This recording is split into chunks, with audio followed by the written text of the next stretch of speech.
नमस्कार। शोध चेष्टा यूट्यूब चैनल पर एक नए अंक को लेकर मैं डॉक्टर जेपी शर्मा एक बार फिर आपसे इस नई साल में मुखातिब हो रहा हूं।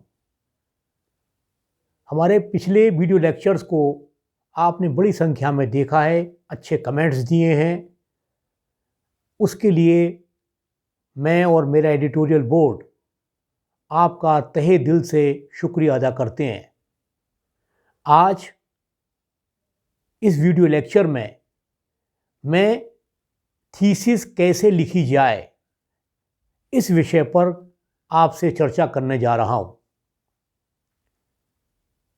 रिसर्च डिग्री कमेटी के द्वारा आपने जो सिनॉप्सिस सबमिट की है, जिसमें आपने शीर्षक दिया होगा, संभावित अध्यायीकरण दिया होगा, रिव्यू ऑफ द लिटरेचर दिया होगा, भविष्य में कौन सी तकनीक आप यूज़ करेंगे उसका विवरण दिया होगा, बिब्लियोग्राफी दी होगी और बहुत सारा अध्ययन करने के बाद अपनी अभिरुचि के अनुरूप शोध के विषय की प्रासंगिकता को देखते हुए आपके शोध निर्देशक ने आपको निर्देशित किया होगा कि आप एक अच्छी सिनॉप्सिस बनाएं। जब आपका टॉपिक अप्रूव हो जाता है तो फिर आप अपने शोध प्रबंध का लेखन कार्य प्रारंभ करते हैं। लेखन कार्य का अर्थ है कि जो अध्यायीकरण किया गया है उन अध्यायों को एक एक करके आप उस पर लेखन करते हैं।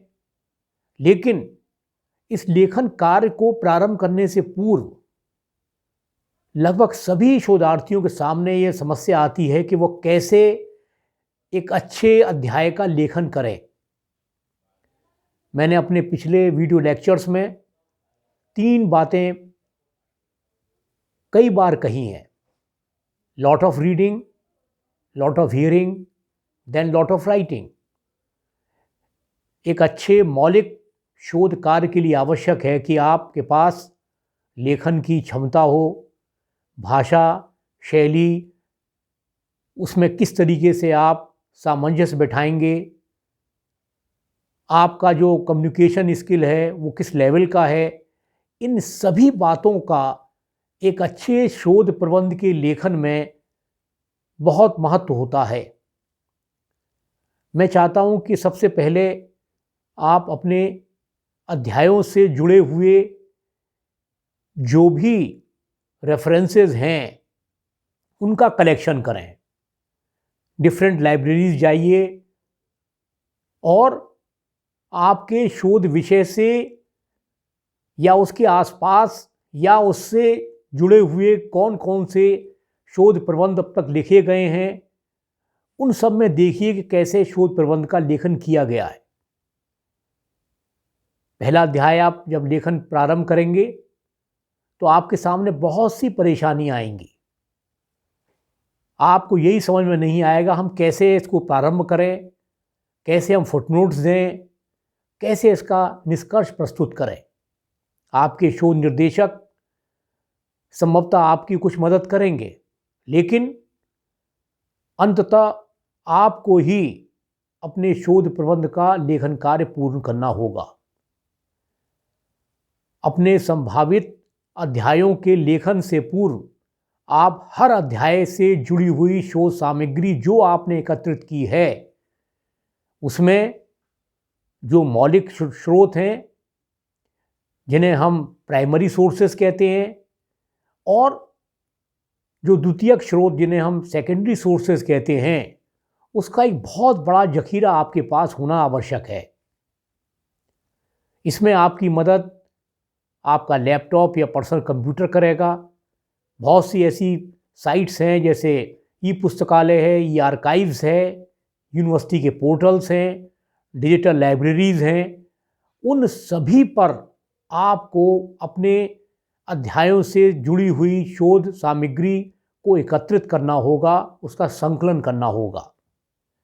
जो साइंस के सब्जेक्ट्स हैं एक्सपेरिमेंटल रिसर्च से जुड़े हुए जो शोध के विषय हैं उसमें आपको अच्छी लाइब्रेरीज़ में, अच्छी लेबोरेटरीज़ में जाना होगा, वहाँ के टूल्स कैसे हैं, एनालाइजर्स कैसे हैं, और आप किस सीमा तक अपने जो भी परीक्षण आप करेंगे, जो भी आप लेखन करेंगे तकनीकी, वो किस स्तर का होगा, इन सभी बातों पर आपको गहनता से अध्ययन करना होगा। एक अच्छे शोधार्थी यानी रिसर्च स्कॉलर के लिए आवश्यक है कि वह अनवरत यानी निरंतर कंटिन्यूअस वो अपने शोध के विषय तथा उससे जुड़ी हुई बातों के बारे में सोचे। जहाँ जहाँ जो लिखा गया है, जो शोध पत्र प्रकाशित हुए हैं, जो अच्छे रिसर्च जर्नल्स हैं आपके विषय से संबंधित, उनको भी आपको टैप करना होगा। फिर आप लेखन कार्य को प्रारंभ कीजिए, घबराने की कोई आवश्यकता नहीं है। धीरे धीरे आपके लेखन में गति आएगी, आपकी कम्युनिकेशन स्किल बढ़ेगी, और एक ड्राफ्ट, 2 ड्राफ्ट जब आप तैयार कर लेंगे और उसको कई बार पढ़ेंगे तो आपको स्वयं ये लगने लगेगा कि इसमें कौन कौन सी अशुद्धियाँ हैं, भाषागत, शैलीगत, या जो तथ्यों का कम्युनिकेशन आप करना चाहते हैं वो किस स्तर का है। इन सभी बिंदुओं पर जब आप बार बार मंथन करेंगे तब आप एक अच्छा शोध प्रबंध लेखन कर पाएंगे। आपके शोध निर्देशक जो होंगे वो आपको फाइनल टचेस बताएंगे। आप उनसे ये अपेक्षा मत कीजिए कि वो आपके शोध प्रबंध के जो अध्याय हैं उनके लेखन में आपके साथ बैठकर आपको डिक्टेट कराएंगे।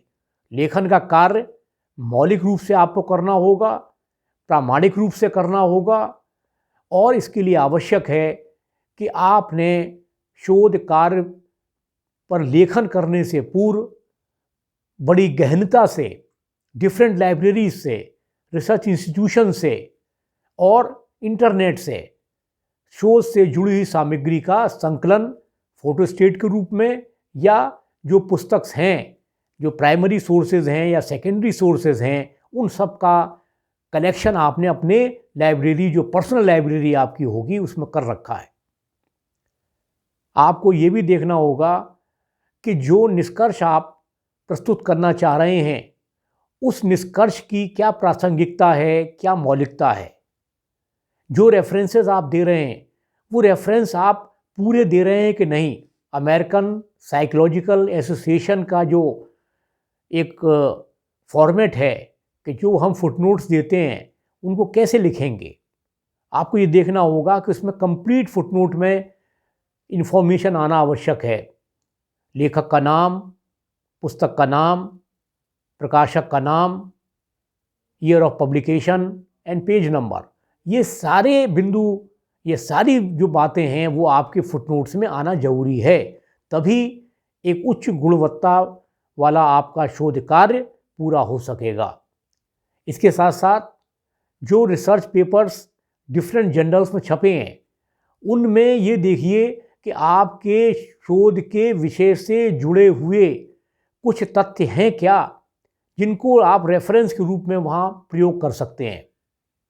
एक बड़ी व्यवस्थित आपकी बिब्लियोग्राफी तैयार होनी चाहिए, जो कि जब सिनॉप्सिस बनी, हो सकता है उस समय आपने तैयार पूरी न की हो, लेकिन बाद के क्रम में हर अध्याय से जुड़े हुए जो आधार ग्रंथ हैं, जिन्हें हम प्राइमरी सोर्सेज कहते हैं, गवर्नमेंट, जिसमें प्राइमरी सोर्सेज का अर्थ आप समझ ही गए होंगे, गवर्नमेंट पब्लिकेशंस हैं, या जो डिफरेंट ऑर्गेनाइजेशंस की रिपोर्ट्स हैं, या पांडुलिपियाँ हैं, या जो विद्वानों के द्वारा जो पहले ग्रंथ लिखे गए हैं, वो सब कुछ कुल मिलाकर प्राइमरी सोर्सेज की कैटेगरी में आते हैं।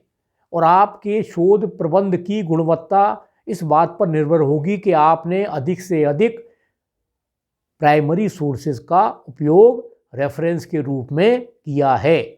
सेकेंडरी सोर्सेज से आप इधर उधर से यदि मैटर को इधर टीपेंगे या उसका दोबारा से लिखने की कोशिश करेंगे, शब्द बदलेंगे, तो सबसे बड़ी चुनौती आपके सामने जब आप थीसिस सबमिट करेंगे और आपकी प्लेगरिज्म के लिए जब जाएगी, यानी साहित्यिक चोरी में जब आपकी सॉफ्ट कॉपी सॉफ्टवेयर में जाएगी, तो उस समय आपके लिए बहुत बड़ा संकट न पैदा हो जाए, इस बात का भी आपको ध्यान रखना है।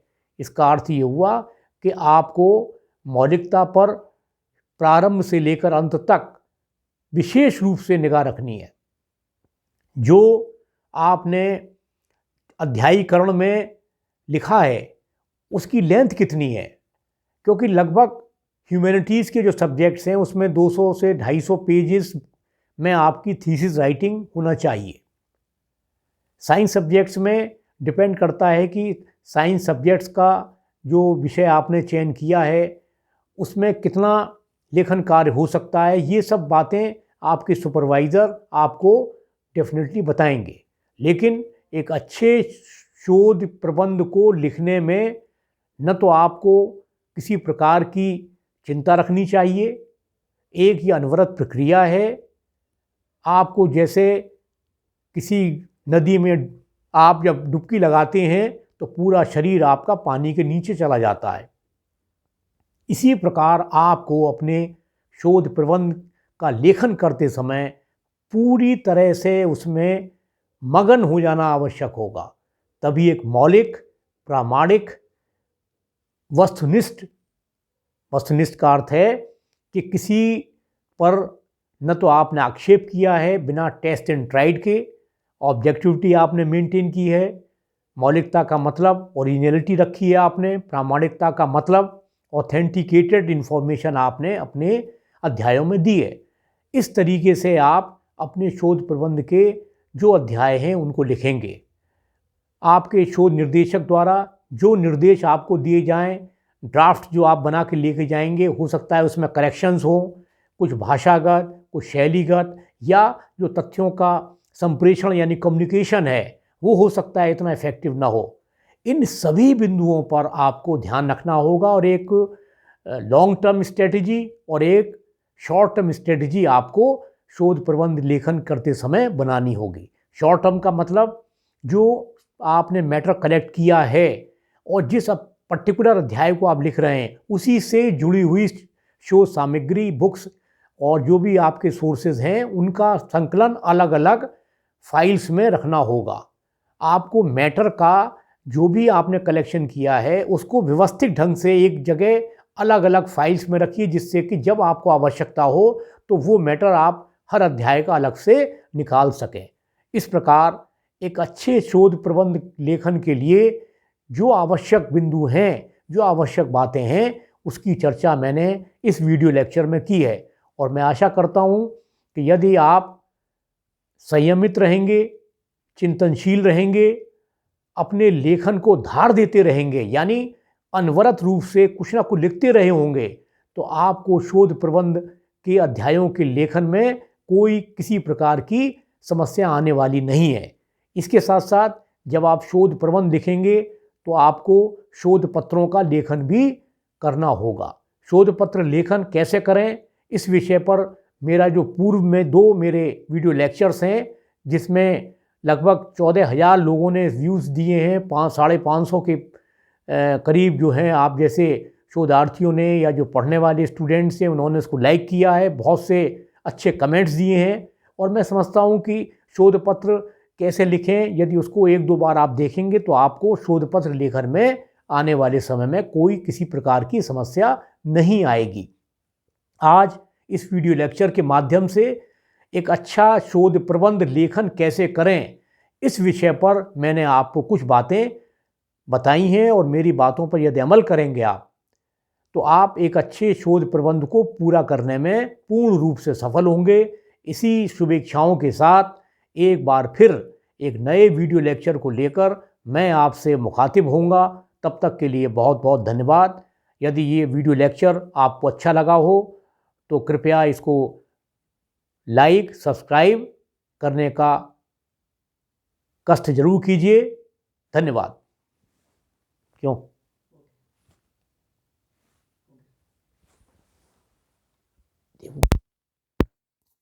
बोला तो ठीक है।